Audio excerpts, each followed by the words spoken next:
Today's crazy. There's a few different things that we've got happening.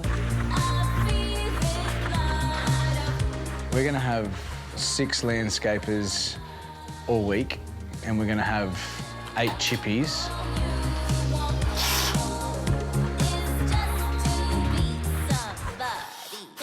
Good thing they have the funds to afford the manpower.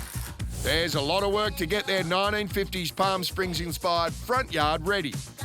The gravel gardens will feature boulders, cacti, their majestic palm tree, and walls of mid-century inspired breeze blocks. Look how far along we are. It doesn't... No. Mate, do you know how many doors and windows we have to paint? A lot more than ever. Can you cut it out? Sorry. I am worried. It's a lot of work to get the front facade done, and the boys had to do the cladding off it as well. And about your cladding materials, Jimmy. Got an issue here. Jimmy's ready to go on his cladding. That's Jimmy's pack down there, and he can't get to them because Luke's is on top. Hey, Luke, they're your boards. Yeah. Jimmy's waiting for his pack, which is down here. This is yours there. Oh, it's good. That's good. They need to slow down a bit. Like, whatever, man. I can only do what I can do. I should have never known that I was this competitive. When you look next door and you just see weatherboards going on, you know, and like, oh, why can't I be there? Why can't I need to be at that stage?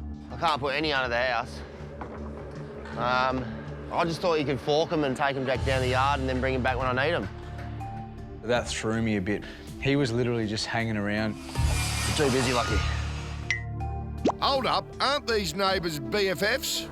Jay's looking like he's going to kill me. Stop being so competitive. Come on, Lukey. No. Crack the whip, Jimmy. Pop them under the house, Luke. You measure how well you are succeeding based on what's happening in the houses either side of you, which is not an accurate measure of how hard you're working and how hard your team's working. Got to ease up on that. I got it, yep. Everyone's quite stressed. But, I mean, it'll be okay. Ready?